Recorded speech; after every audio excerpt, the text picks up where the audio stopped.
माता की, भारत माता की, भारत माता की, वंदे वंदे।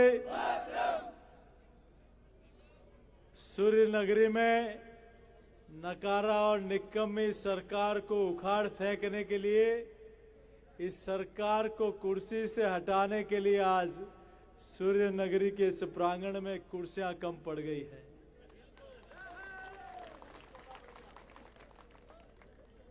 हमारे बीच में इस आक्रोश सभा में उपस्थित भारत सरकार के, जिनके ऊपर पूरे देश में हर गांव ढाणी में पीने का शुद्ध पानी पहुंचाने का जिम्मा ऐसा माननीय प्रधानमंत्री जी ने दिया, ऐसे हमारे लोकप्रिय कैबिनेट मंत्री माननीय गजेंद्र सिंह जी,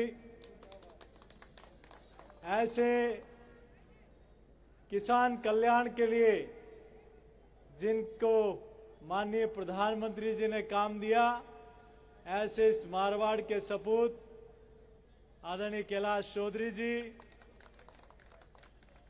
कानून के बहुत बड़े ज्ञाता, पाली के सांसद और पूर्व केंद्रीय मंत्री आदरणीय पीपी चौधरी साहब, हमारे राज्यसभा के सांसद और हमारे वरिष्ठ नेता आदरणीय राजेंद्र जी गहलोत साहब,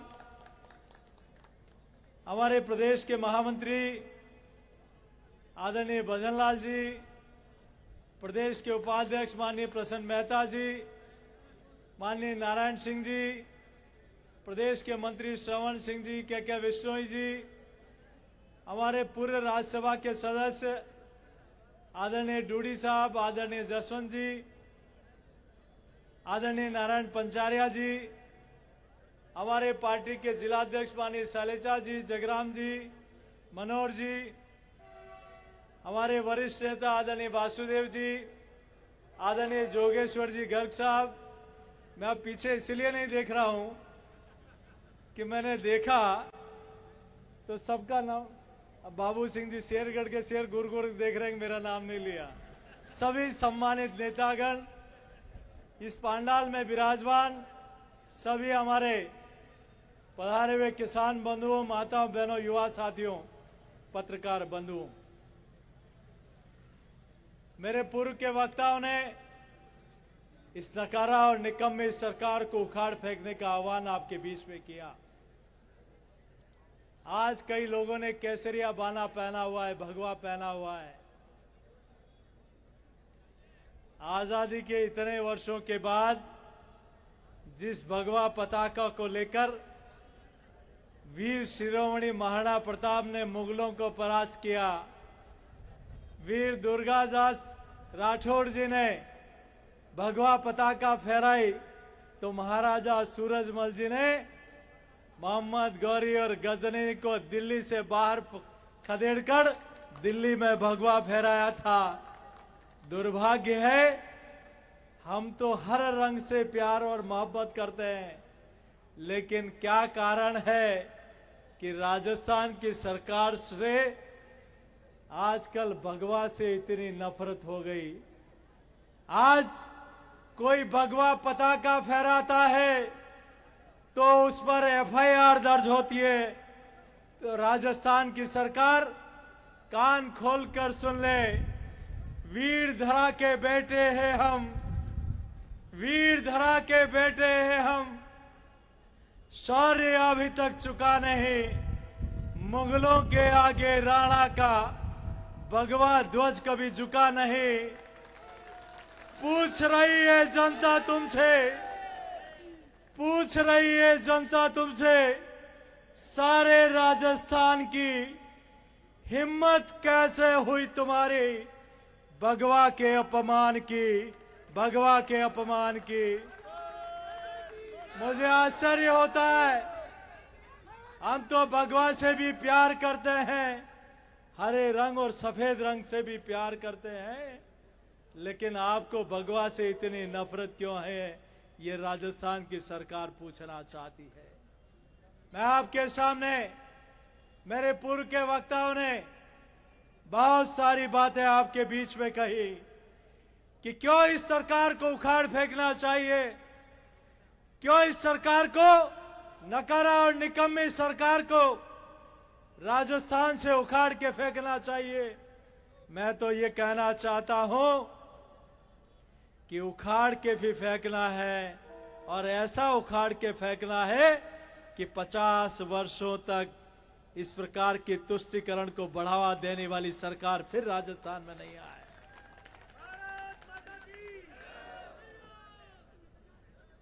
आज ये मारवाड़ की धरा पर इतनी बड़ी संख्या में, हजारों की संख्या में एक बदलाव का संकल्प लेकर आज सब लोग यहां एकत्र आए हैं, तब मैं कहता हूं बुजदंडों की ताकत पर विश्वास जिंदा है, रणबंका राठौड़ों का इतिहास जिंदा है, जिसकी वीरता से हर पल औरंगजेब डरता था, दिलों में देशभक्तों के वो वीर दुर्गादास जिंदा है, वो वीर दुर्गादास जिंदा है। मैं इस मारवाड़ की वीर धरा को नमन करता हूं। मैं नमन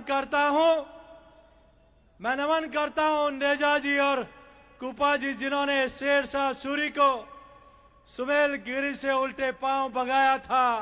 मैं नमन करता हूं तेजाजी और बापूजी राठौड़ को, जिन्होंने गौ रक्षा के उत्सर्ग को एक संकल्प के रूप में लिया।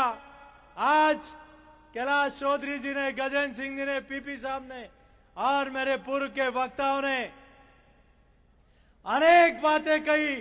मैं आपके बीच में ज्यादा लंबी चौड़ी बात नहीं कहूंगा।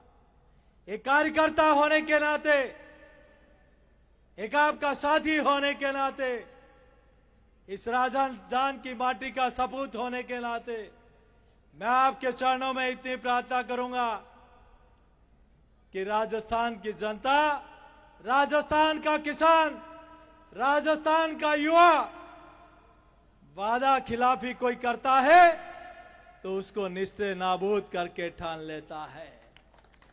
ये वही राजस्थान की सरकार है जिसने वादों की बुनियाद पर राजस्थान में उस तख्त पर आसीन हुई, कहा था संपूर्ण कर्जा माफ करेंगे। लेकिन आज मेरा किसान, मैं भी किसान का बेटा हूं, आज वो किसान जिसकी किसान की जमीन नीलाम होने की कगार पर है, वो किसान जिसकी नीलामी के कारण वो किसान आत्महत्या होने को मजबूर है, ये वही युवा है जिनको आपने कहा था कि बेरोजगारी भत्ता देंगे। ये वही युवा है जिसके हौसलों को तोड़ने का काम आपने किया है। ये वही युवा है जो बिल्कुल विपरीत परिस्थितियों में अपने गांव ढाणी से दूर जाकर मां बाप अपना पेट काटकर उस बेटे को पढ़ाने के लिए भेजते हैं। वो परीक्षा देता है, परीक्षा देने के बाद पता लगता है कि इस वीक सरकार का पेपर लीक हो गया, उसके सपनों के साथ कुठाराघात होता है, तो उस युवा ने भी कमर कस ली है कि इस नकारा और निकम्मी सरकार को राजस्थान से उखाड़ के फेंकना है। आज मैंने भी इतने वर्षों से राजस्थान में कई सरकारें आई, लेकिन कभी किसी सरकार ने धर्म को नीचा दिखाने का काम नहीं किया। हम भी हर धर्म मजहब के लिए प्रेम और भाईचारे से ये राजस्थान हमेशा एक दूसरे के गले मिलकर बधाई देता था। लेकिन क्या नजर लगे इस राजस्थान को, किसको खुश करने के लिए? अरे एक तरफ तो वो मोदी सरकार है जहां उरी और पुलवामा में किसी ने गलती कर दी तो पाकिस्तान के घर में घुसकर आतंकवादियों की कब्रगाह बनाने का काम हमारी सेना ने किया था, तो दूसरी तरफ राजस्थान की सरकार है जिसने जयपुर में 71 लोगों की जान चली गई, 185 लोग घायल हो गए, चिथड़े उड़ गए। किसी का बेटा था, किसी की मां थी, किसी का बच्चा था, किसी का भाई था। लेकिन आपको आश्चर्य होगा, आदरणीय वसुंधरा जी की सरकार थी, सारी कड़ी कार्रवाई होकर निचली अदालत ने उन आतंकवादियों को फांसी की सजा सुनाई। आज हमें प्रश्न खड़ा होता है, राजस्थान की सरकार पर रोना भी आता है और रोंगटे भी खड़े होते हैं और प्रगटिया भी तनती है कि आखिर किसको खुश करने के लिए क्या राजस्थान की सरकार इतनी कमजोर है कि आतंकवादी अपनी पैरवी के लिए 21 वकील सुप्रीम कोर्ट के उनकी रिहाई के लिए खड़ा कर सकती है। राजस्थान की सरकार अपनी कुर्सी को बचाने के लिए सुप्रीम कोर्ट के बड़े बड़े वकील ला सकती है। तो इस नकारा और निकम्मी सरकार को जयपुर के इगोतल लोगों की जान की बिल्कुल परवाह नहीं है। तब भारतीय जनता पार्टी ने कहा, तुम नकारा और निकम्मे हो सकते हो, लेकिन इगोतल लोगों को जब तक न्याय नहीं मिलेगा उन परिवारों को, तब तक भारतीय जनता पार्टी और राजस्थान की जनता 1 या करोड़ रुपए और करोड़ों रुपए भी खर्च करने होंगे तो उनको न्याय दिलाकर उन आतंकवादियों को फांसी की सजा सुनाने तक भारतीय जनता पार्टी पूरी ताकत के साथ लड़ाई लड़ेगी। हमें आश्चर्य होता है कि किसको खुश करने के लिए सीकर में राम दरबार को तोड़ने का काम कर रहे हो। यह सवाल खड़ा होना चाहिए कि नहीं होना चाहिए। एक तरफ मोदी जी की सरकार न्यायालय के निर्णय के बाद अयोध्या में देश नहीं दुनिया का सबसे बड़ा आध्यात्मिक और सांस्कृतिक केंद्र प्रभु श्री राम का भव्य मंदिर बनाने का काम हो रहा है, तो दूसरी तरफ यहां राजस्थान में राम दरबार को तोड़ने का काम हो रहा है। एक तरफ यह अलवर में शिव मंदिर को ड्रिल मशीन से तोड़ने का काम कर रहे हैं, तो दूसरी तरफ नरेंद्र मोदी जी की सरकार काशी विश्वनाथ हो, सोमनाथ हो, चाहे उज्जैन में महाकोल महालोक हो, भव्य शिव मंदिर का निर्माण हो रहा है। यह अंतर साफ दिखाई दे रहा है। मैं आपके चरणों में इतनी प्रार्थना करता हूं, ये जो स्पष्ट नजारा आप और हम सब लोग देख रहे हैं, इसके लिए बहुत चिंता करने की आवश्यकता है। आप पीएफआई जैसे आतंकवादी संगठन को परमिशन देते हो सभा करने की, सम्मेलन करने की, शोभा यात्रा निकालने की। आप रामनवमी और नववर्ष की शोभा यात्रा निकालने पर प्रतिबंध लगाते हो। ये राजस्थान की जनता बर्दाश्त नहीं कर सकती।